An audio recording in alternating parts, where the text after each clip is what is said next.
Buenos días. Les presentamos nuestro ebook titulado El sistema nervioso, un enfoque comprensivo. Este trabajo grupal tiene como objetivo proporcionar una comprensión profunda del sistema nervioso, esencial para nuestros estudios de psicología.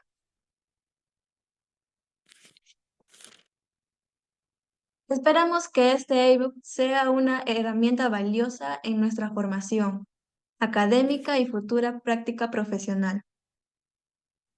En el índice de este ebook encontraremos 5 capítulos. Capítulo 1, el sistema nervioso. Capítulo 2, el sistema nervioso central. Capítulo 3, el sistema nervioso periférico. Capítulo 4, el sistema nervioso autónomo. Empecemos con el capítulo 1, el sistema nervioso. Según el investigador Diego Rosselli, nos dice que la filogénesis estudia la evolución del sistema nervioso a lo largo de millones de años, desde organismos simples hasta seres humanos.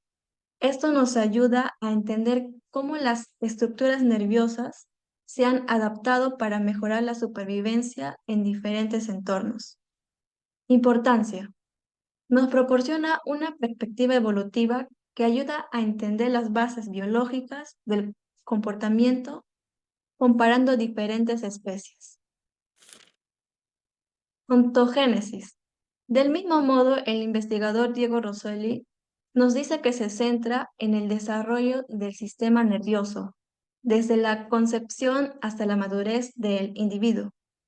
Este proceso incluye etapas cruciales como la formación de las neuronas, la sinaptogénesis y la mielinización de los revestimientos de las fibras nerviosas con mileina. La ontogénesis es esencial para entender cómo se desarrollan las capacidades cognitivas y motoras a lo largo de la vida.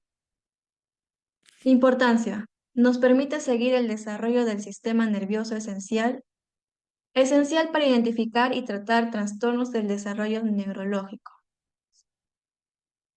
Sigamos con la organización del sistema nervioso.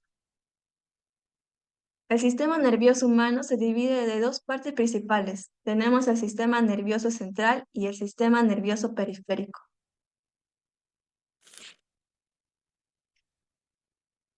Aquí encontraremos las partes del sistema nervioso central. Según el doctor Alfredo Vilches, nos dice que el sistema nervioso central incluye el encéfalo, la médula espinal, protegidos por el cráneo y la columna vertebral, respectivamente. Actúa como el centro control principal, integrando la información entrante y determinando respuestas adecuadas.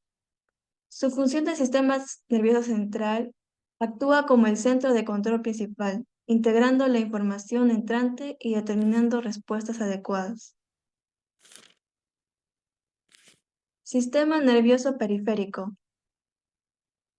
Según la licenciada en biología Teresa Legaralde, el sistema nervioso periférico incluye receptores sensoriales y nerviosos, que sirven como vías de comunicación entre estas y el resto del cuerpo. Se divide en el sistema somático, que controla los músculos esqueléticos, y el sistema autónomo, que regula funciones involuntarias como la frecuencia cardíaca y la digestión. La importancia del sistema nervioso. Tenemos la integración y respuestas, la homeostasis, función cognitiva y emocional. En el siguiente apartado tenemos la anatomía microscópica, que explicaremos sobre las neuronas y las células gliales. La neurona. Las neuronas son responsables de recibir y procesar, como también transmitir información a través de señales eléctricas y químicas. Esta función es crucial para todas las actividades del sistema nervioso, desde el control de movimientos hasta la percepción sensorial y las funciones cognitivas. Estructura de la neurona. Cada neurona consta de 3 partes principales: el soma, las dendritas y el axón. Y aquí encontraremos las células gliales. Tipos y funciones. Las células gliales, también conocidas como neuroglía, son células no neurales que proporcionan soporte y protección a las neuronas. Son más numerosas que las neuronas y desempeñan varias funciones esenciales. También mencionamos los astrocitos, los oligodendrocitos, microglía, células ependimarias, célula de Schwann, células satélite y entre estas. Seguiremos con la clasificación por función de las neuronas.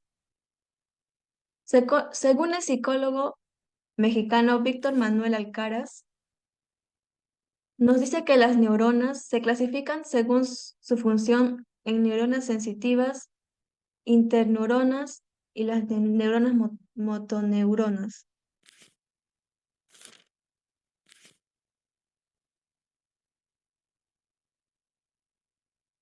Las neuronas sensitivas transmiten información desde los receptores sensoriales al sistema nervioso central.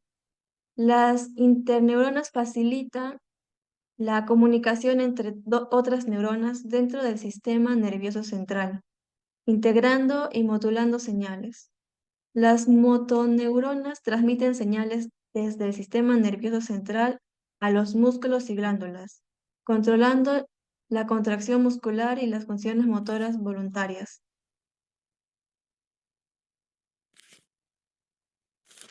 Por consiguiente, tenemos la clasificación por su forma de las neuronas. Las neuronas también se clasifican según su forma unipolares, bipolares y multipolares. Las neuronas unipolares tienen una sola prolongación que se divide en 2 ramas. Las neuronas bipolares poseen 2 prolongaciones, un axón y una dendrita. Las neuronas multipolares tienen múltiples dendritas y un solo axón, y son las más comunes en el sistema nervioso central. Bien, ya finalizando el capítulo 1 encontramos a la sinapsis. La sinapsis es la conexión entre dos neuronas donde se transmite la información de una célula presináptica, que es la que envía la señal, a una célula posináptica, que es la que recibe esta señal. Este proceso involucra la liberación de los neurotransmisores desde las terminaciones axónicas de la neurona presináptica. Estos neurotransmisores cruzan el espacio sináptico y se unen a los receptores en la membrana de la neurona posináptica, generando así una respuesta excitatoria o inhibitoria. Ahora pasamos a los neurotransmisores. Aquí, como ven en las imágenes, todos son enlaces químicos. Los neurotransmisores son mensajeros químicos que transmiten señales a través de la sinapsis. Según Zúñiga, los principales neurotransmisores están la acetilcolina, que es la involucrada en la activación de los músculos, la dopamina, que es la relacionada con el placer y la recompensa, la serotonina, que afecta el estado de ánimo y el sueño, y por último el ácido gamma aminobutírico, que actúa como inhibidor en el sistema nervioso central. Así finalizamos el capítulo 1 y ahora vamos a pasar al capítulo 2. El capítulo 2 vamos a ver todo lo relacionado al sistema nervioso central. Comenzamos por el encéfalo. Marrero nos indica que el encéfalo es una estructura compleja y vital del sistema nervioso central compuesto por varias regiones especializadas que controlan diversas funciones corporales y mentales. Luego pasamos al cerebro. El cerebro humano es la parte más grande del encéfalo. Está compuesta por 2 hemisferios, el izquierdo y el derecho.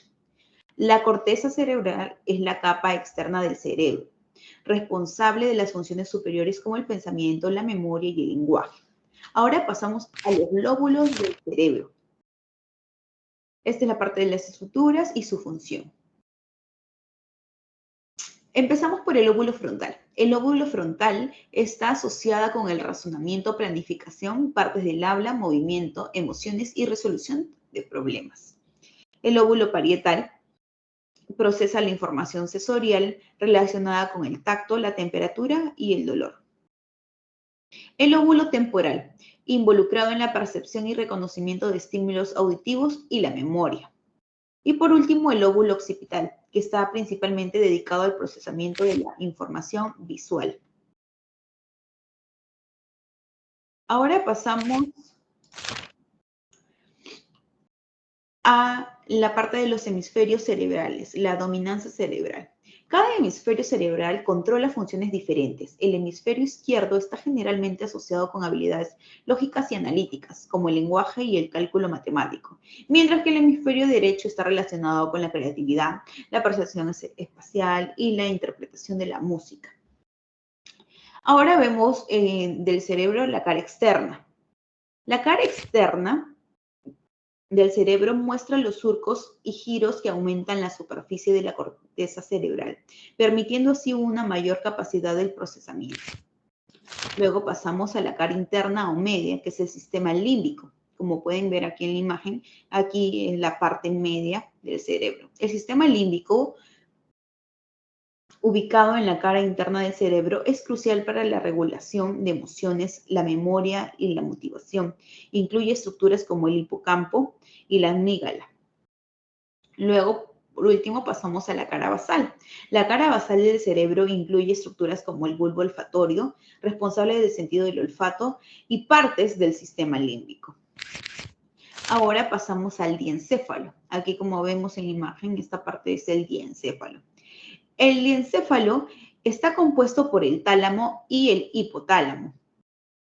El tálamo actúa como un centro de retransmisión para la información sensorial y el hipotálamo regula las funciones autónomas como el hambre, la sed y la temperatura corporal.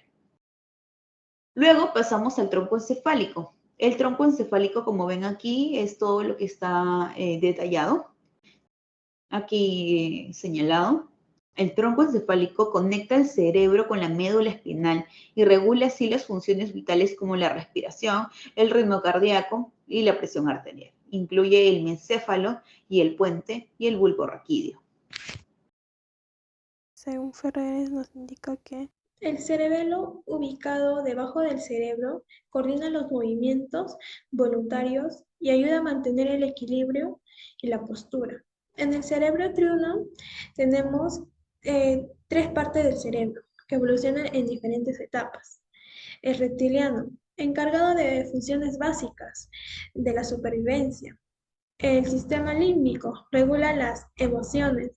También tenemos la neocorteza, responsable de las funciones superiores como el razonamiento y la planificación. También hablamos sobre la corteza cerebral, las áreas sensitivas. Las áreas sensitivas de la corteza cerebral reciben y procesan la corteza sensorial. La corteza somatensorial, ubicada en el lóbulo parietal, es responsable de la percepción táctil y propioceptiva. Tenemos las áreas motoras de la corteza cerebral, como la corteza motora primaria ubicada en el lóbulo frontal, controlan el movimiento voluntario. También tenemos la médula espinal. La médula espinal es una extensión del encéfalo y se encuentra desde dentro de la columna vertebral. Conduce impulsos nerviosos entre el encéfalo y el cuerpo y coordina reflejos simples. Tenemos su estructura. Es una materia gris. Contiene los cuerpos celulares de las neuronas motoras y de las interneuronas. También es una neurona blanca que contiene los axones mielinizados que forman los tractos ascendentes y tractos descendentes. Sus funciones son que conduce los impulsos nerviosos, transmite impulsos nerviosos entre el cerebro y el cuerpo, reflejos espinales. Coordinan reflejos entre rápidos y involuntarios. También tenemos la integración y la coordinación, que los podemos ver ahí. Asegura que los movimientos sean fluidos y coordinados. En la otra parte tenemos las capas protectoras del sistema nervioso, las estructuras óseas. Las estructuras óseas como el cráneo, las vértebras, protegen el encéfalo y la médula espinal de lesiones físicas. Tenemos la meninges. La meninges son 3 membranas que recubren el encéfalo y la médula espinal, proporcionando una capa adicional de protección y apoyo. Tenemos el otro que es el duramadre, la capa más externa y resistente y protectora. Tenemos la aracnoides, la capa intermedia, que se asemeja como una tela de araña y está llena de líquido. Por último tenemos el piamadre, que es la capa más interna, que adhiere directamente a la superficie de la médula espinal y el encéfalo. En el capítulo número 3 del sistema periférico,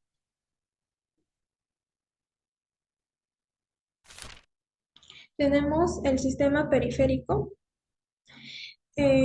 Hay nervios espinales y nervios craneales. Los nervios espinales transmiten una información entre la médula espinal y el resto del cuerpo.